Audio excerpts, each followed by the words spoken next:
Hey Cam, it's not often in the NBA you see full court pressure and then successful full court pressure at that defensively. You and Javon really got it going in the game. How was that feel with him and just doing something that unorthodox and having it work out? I mean, really, it was different. It's different that we're doing that. Like you said, it's unorthodox. But I mean, we just really just trying to take some time off the clock, and we take what the defense give us. I mean, we take what the offense gives. If they give us a turnover, we're gonna take it. But our goal is just to change the pace of the game, pressure the ball, and then whatever comes with it comes with it. If they don't turn the ball over, hey, we took time off the shot clock and we did our job. All right, next up, we have Dwayne Rankin with the Arizona Republic. He'll be followed by Gina Mizell with Valley Tales Newsletter. Go ahead, Dwayne. Thanks, Palmer.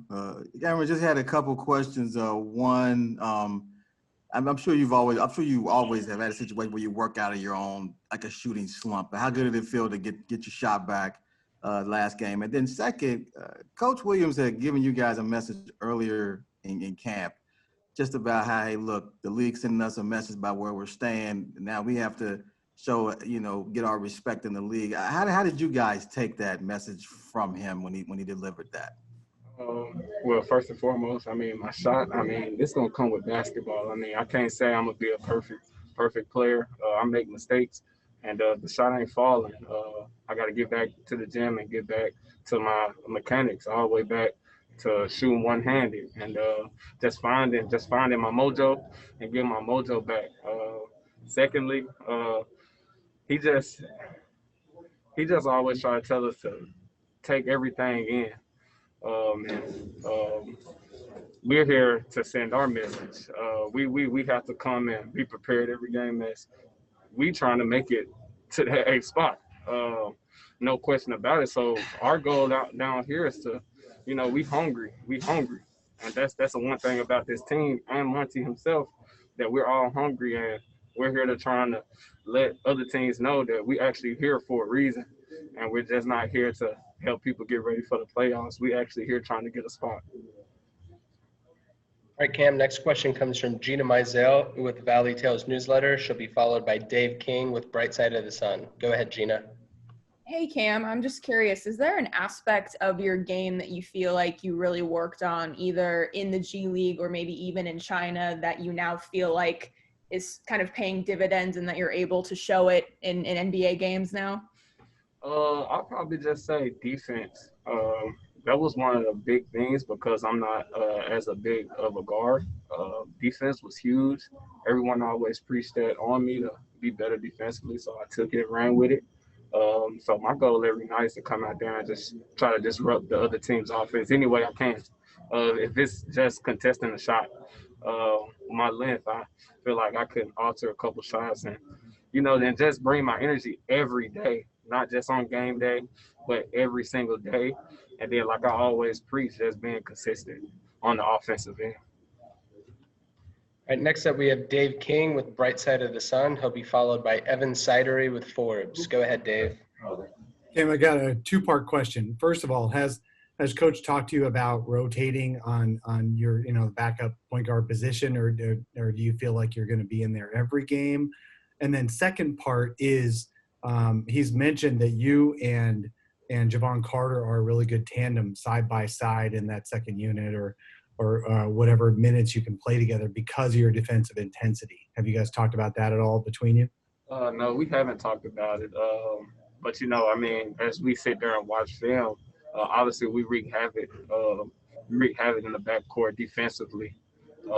We could both of us, me and Javon, we could always be better offensively. That's the part of the game we're trying to really develop into being great guys coming off the bench for the first five. And I feel like we just going to piggyback just off defense and changing the pace of the game. And I feel like offense to take care of itself because defense leads to offense. And if we can come out and get stops, I feel like offense is really just going to fall into our hands. But without getting stops, it's kind of hard to score on the other end. All right, Cam, final question of the day comes from Evan Sidery with Forbes. Go ahead, Evan. Hey, Cam. I know Ricky's only been practicing with you guys for the last couple of weeks, but any tricks of the trade you've learned watching him sort of just being a playmaker and his ability to manipulate the floor a little bit? Man, you said it perfectly. Manipulating the floor. It's crazy. Yesterday during the game, I was talking to Ellie about like, man, it don't matter who picked Ricky up full court. He knows how to keep the ball on his side. He's never gonna get ripped, and he knows how to initiate the offense. Even if it's a simple look off pass to the elbow that seems easy, he makes it look effortless. And we sat there and talked about it because in practice I hold him. So he just he gets everybody in their spots and does it, you know what I'm saying, effortlessly, and I applaud him on that. So I always try to watch and try to take little gems from him, just to add to my game. All right. Thank you very much for your time, Cam. Appreciate it. Thank you. Hey, Dario.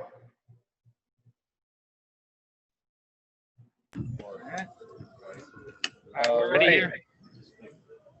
We're going to get started today with a question from Dwayne Rankin with the Arizona Republic. He'll be followed by Kellen Olson with Arizona Sports. Go ahead, Dwayne. Thanks, Palmer. Dario, how much do you guys see this as an opportunity to earn some respect throughout the league? Yeah, maybe we can call like that, kind of get respect from the other in the league. But I think even without this, I think the Suns get the respect from others from the league. I think we try hard this season. I think we got a lot of injuries this season. But end of the day, we have another opportunity, to prove we belong here. We belong to play against the best teams in the world and try to get our chance, maybe push and try to make a playoff, is like when it's done, it's done. You know what I mean? You try to go game by game, try to prove why you're here. We start good with our last game, our first game in a bubble, and I think we need to just continue like this. And I think we have like good guys who can prove that, who can really play good, and that's what we need. All right. Next question comes from Kellen Olson with Arizona Sports. He'll be followed by Sierra Santos with Fox 10. Go ahead, Kellen. Hey, Dario, I noticed a lot since the scrimmages that not only you, but a lot of guys have been grabbing the rebound and just starting the offense from there, bringing it up the court. I know you're a guy that feels comfortable with that. So what's it been like to, what I assume, get encouragement from the coaching staff to do that and get it going? Yeah, I think we spend a lot of time after they opened the gyms after coronavirus, like 10th of the May. We have kind of 2 months to really work out, to really improve our game, and guys became really comfortable on the court, really comfortable to push the ball, to try the best as we can, and kind of we have a lot of guys who can really dribble the ball, push the ball, get us open look on the transition, and that's how we want to play, fast, find each other, obviously when you have like dominant player like a book, we will try to feed the book, let him play his own game, and DA too. But we really try to play hard, push the ball in transition and play fast, and I think we have like kind of 2 months, to work on that. All right, next up we have Sierra Santos with Fox 10. She'll be followed by Evan Sidery with Forbes. Go ahead, Sierra. Obviously, it's never easy to get an NBA win. And with that confidence that you guys have after the first game, how much is that going to help against the Mavericks tomorrow? I think it's going to help us a lot. I think even we have even the first half against Boston game, kind of our second half was kind of sloppy against Boston, but I think we were a really good first half against Boston Celtics, and we have a great game against Toronto, and now we have another great game against Washington, which is the first competitive games, and now we have one good team, Dallas, who is in the playoff position. I think it's a really good chance to us to prove, we can play against those guys. We are on their level. And I think we will do that. It's not easy. This is the NBA, but like you need to have a right mindset, approach every game 100% and try to beat. Obviously they have great talents like Luka, they Doncic, and they have Porzingis and other great guys around them. But we're still a good team. you know, we still can give something on the court. All right, next up we have Evan Sidery with Forbes. He'll be followed by Gina Mizell with Valley Tales Newsletter. Go ahead, Evan. Dario, what's just your overall confidence right now? It seems like you're a lot more aggressive offensively. You're within the flow of the offense, taking shots when you want to. What's your confidence level at right now? It's hard to give some number, you know. It's just sometimes just happen, you know. What I say, I've been working like 2 months before we start with the bubble. I was like 5-6 times per week, you know, in the arena, and kind of just happen, you know. I get some confidence, you know. I feel coaches trust me a little bit more, you know, and I kind of try to play best as I can and try to be good in every moment, try to play really, really good basketball, you know. If I have a player in better position, try to give him ball, you know, try to be aggressive, try to get the open looks for my teammate and try to get open looks for myself.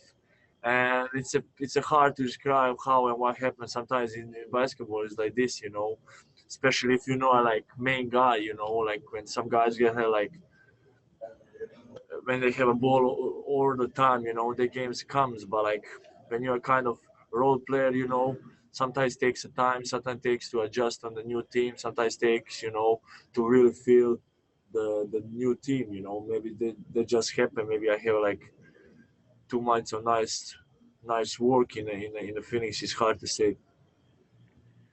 All right, Dario, final two questions are going to come from Gina Mizell, and she'll be followed by Dave King with Bright Side of the Sun. Go ahead, Gina. Hey, Dario, just wanted to ask, how did your ankle feel yesterday? It looked like you were moving around well and diving for loose balls and all that stuff. And just how relieved were you that the injury wasn't serious based on, I'm sure it hurt when it happened last weekend? Yeah, I was really scared in first moment. I was like kind of no way, you know, I don't want to go like out for 14 days again. What happened in February? And because what I say, I spent like 2 months to work hard every day to be on the court, and now to get injured, I was kind of disappointed a little bit. But after we find out it's a no big deal, after we have like kind of full session immediately after the ankle injury that day, you know, we start to make a good progress every day. And I kind of 2 days before the game, I was like playing against coaches one-on-one with the tape of the ankle, and I was feeling good. And you know, I was scared, you know, maybe mentally kind of messing around a little bit with me, but kind of I stay focused, you know. I really go hard and didn't hesitate, didn't think about ankle and just go play. I think it's a great news for me, and to feel like that, you know, my ankle is not 100%, but like I feel great on the court, and I try to don't think about it. I try just to push and play best as I can. All right, Dario, final question comes from Dave King with Bright Side of the Sun. Go ahead, Dave. Hey, Dario, I know.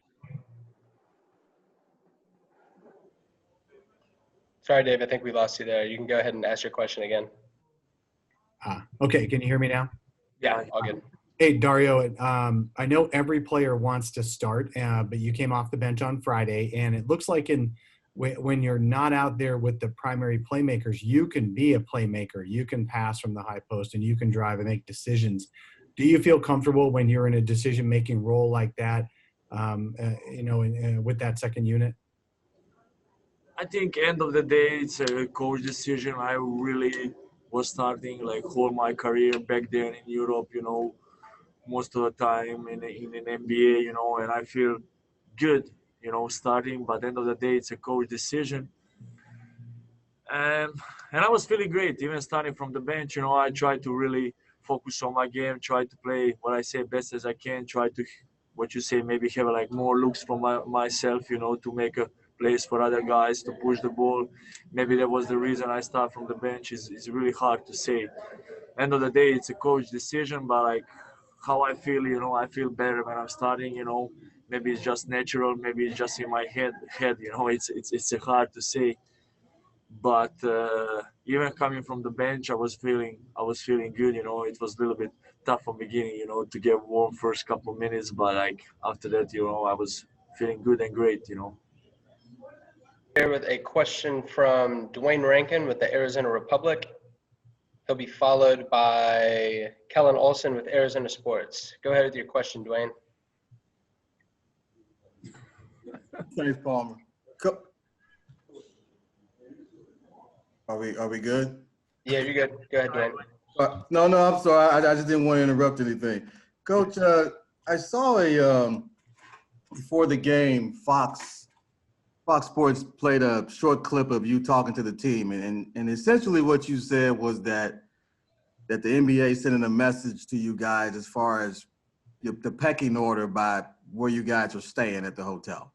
And then you asked them, did you guys get the message? I'm just curious what made you go there and expressing that to them, and how you feel like they have responded to that. What I'm trying to do is get our guys to see you have to win to gain the respect of the league. Not in a derogatory way, but, winning is something that we haven't done at a high level. We've won games, but we haven't won the way that we want to. And when you're one of the teams that wins at a high level, you gain the respect of other teams, you gain the respect of the media. There's a lot that goes with winning. And so that was the basis of it all. It was pointed at us. We have to do more. We have to send a message to the NBA as a whole, who we are, how we play, and be consistent with that. Hey, Coach, next up we have Kellen Olson with Arizona Sports. He'll be followed by Sierra Santos with Fox 10. Go ahead, Kellen. Hey, Coach, looking back at the last time you played Dallas, it was a great team effort as a whole on Luka, but in particular, Mikal and DeAndre did a great job and seemed to just have really good chemistry defending pick and roll and such. What have been your takeaways watching those two in particular, and then just looking back at how you guys defended Luka pretty well the last time? It's a totally different game. Obviously, we did play well that night, but, those guys have improved defensively, and I throw Book in that category just because he's a guy that has been tenacious on the defensive end, getting over screens, and it really, those three guys complement each other on defense. And so, we know how good Luka is. We know how good Porzingis is. They have a really good team, and we cannot,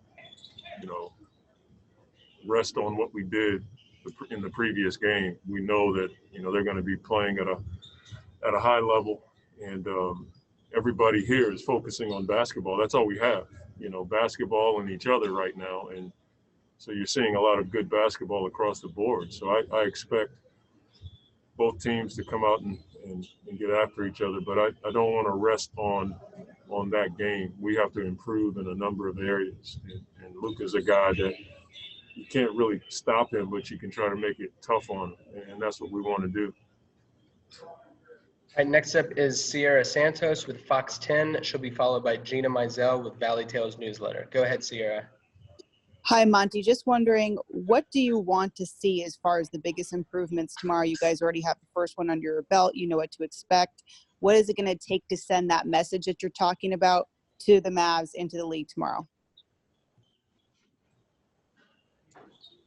This is getting a bit overblown with us sending stuff to the league. We just want to be consistent, and that's the biggest thing that we've asked our guys is to, when we play at a high level and we have good defensive production, offensive production, we're locked into ATOs and defensive adjustments. We want to be able to carry it over and sustain it. All right, Coach, next up we have Gina Mizell. She'll be followed by Dave King with Bright Side of the Sun. Hey, Monty, something I meant to ask you yesterday after the game, but I'll ask it now, is just your free throw numbers, 30 of 32 from the line. I guess that shouldn't be a huge surprise given you guys were the best free throw shooting team during the previous part of the season. But as a really simplistic question, why are you guys so good in those situations, do you think? Is that individuals focusing on it? Is that something that as a coaching staff you guys really hammer home, or just what do you most attribute that to? It's probably something along the lines of individual focus that the players would have to explain. We work on it. I mean, we break up every day and we shoot free throws in practice. But that comes down to the individual players and the guys who get to the line. And, you know, those guys are knocking them down, and we want that to continue.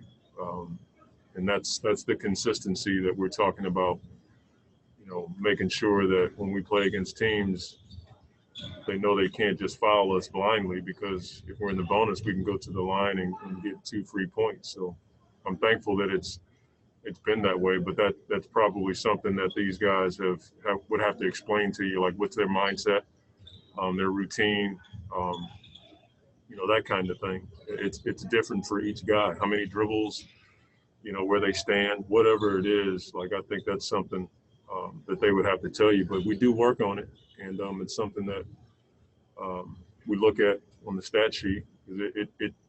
It means we're being aggressive. Usually it means we're getting in the paint. It means we have an understanding of the bonus, and we're attacking more and drawing contact. So that's a good thing. All right, Coach, next up is Dave King with Bright Side of the Sun. He'll be followed by Charlie LaPastora with Fox 10. Go ahead, Dave.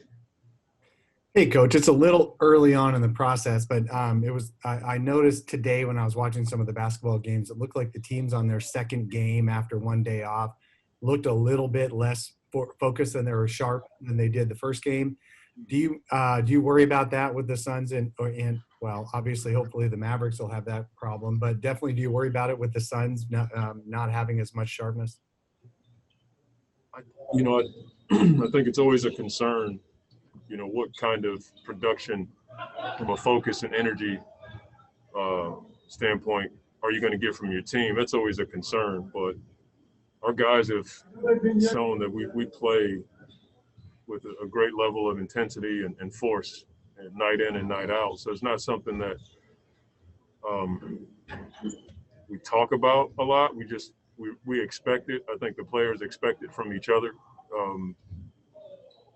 We can't play with the best teams in the league, and they're all here, if we don't play hard. And our guys know that. And that's the bottom line. All right, Coach, next up we have Charlie LaPastora with Fox 10. He'll be followed by Dwayne Rankin with the Arizona Republic. Hey, Monty, I see you got, you know, faith on your mask. You know, for me, Bryce, you know, it's kind of going through any adversity on and off the court. And I'm just, you know, wondering, as a believer yourself, what faith means to you through all the adversity. You know, we're all going through some heartache right now, and how that helps you as a coach as well. Yeah, you got a bit chopped up, but I think you asked about my faith. Yes. Oh, well, you know, I'm a Christian, and it's who I am. I just happen to coach, and I you know, unfortunately for the people watching, I'm on TV. But my faith in Christ is something that is, you know, that's the essence of who I am. But it's not in the way that you would think. It's not because I have it together, or it's not because, you know, I dot my I's and cross my T's. It's because I'm what the Bible says I am. In Jeremiah 17:9, it says the heart is deceitfully wicked above all things. Well, that's who I am. Romans 3:23 says all have sinned and fall short of the glory of God. Well, that's me. Genesis 6:5 explains the same. And so that's who I am. I'm a Christian, but I'm also somebody that's a regular dude that's jacked up. And I have this hope in Christ. And I know that I can trust God with any situation that I have, and that doesn't make it easy. I've been through some really rough things in my life, but I'm exhibit A that God can do anything with any life, anytime, because I don't deserve the job I have. I'm certainly not what people think I am.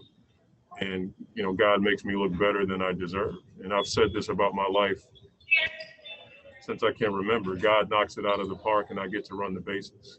And so that's what it's about for me. When people look at me and they think of our faith, I hope that they see, you know, man, if God can do that in his life, he can do it in mine, because I know how jacked up I am.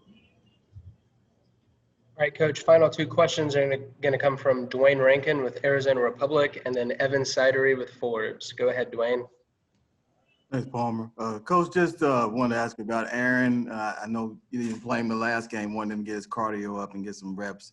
You feel like you'll play him tomorrow, and how much better has he maybe gotten in practice since he's See, that's the problem we all have right now. If you talk to any coach in the league, because we're all playing, 8 games in 14 days, it's like 7 and 12 now. There's not a lot of time for practice. And so we're trying to figure out ways to get him some reps. If you can't play 5-on-5, can't just throw you out there in the game, especially when you haven't played in 4 or 5 months. And so that's the dilemma we have. So it's something that we're looking at day to day, something that we talk about with the guys. The medical team gives me advice on certain things, and I don't want to put a guy out there that's not ready. That's the deal. And the way we play, I'd like to think it's hard for anybody to just go out there and play because we do play at a high intensity. So that's a tough one for Aaron. All right, Coach, final question of the day comes from Evan Sidery with Forbes. Go ahead, Evan. Hey, Coach, just a quick question. Ever since you joined the organization this time last year, you mentioned before the improvements DeAndre's made on defense, but what have you noticed up close over the last year plus and the improvements he's made in that area? DA's probably a guy who's grown in his understanding of our vocabulary, which allows him to talk more. He's calling out certain things on defense that he wasn't capable of at first because all of our guys had no idea. The language we brought probably was a bit different than anything they'd heard before. Maybe some things were the same, but for the most part, you have to learn the vocabulary and when to call it and, have the conditioning level to call it. And I think that's where he's grown. He knows the calls. He knows what we want in certain situations. And, it's early, but I think he's becoming more disciplined and keeping his hands up on defense. He's calling out stuff earlier. His conditioning is much better than it was, and so you see him sprinting back. And I've said this, he's a guy that can be a defensive player of the year. I really believe that, and I just hope he continues to grow in that area because I think we're just scratching the surface as far as his defense is concerned.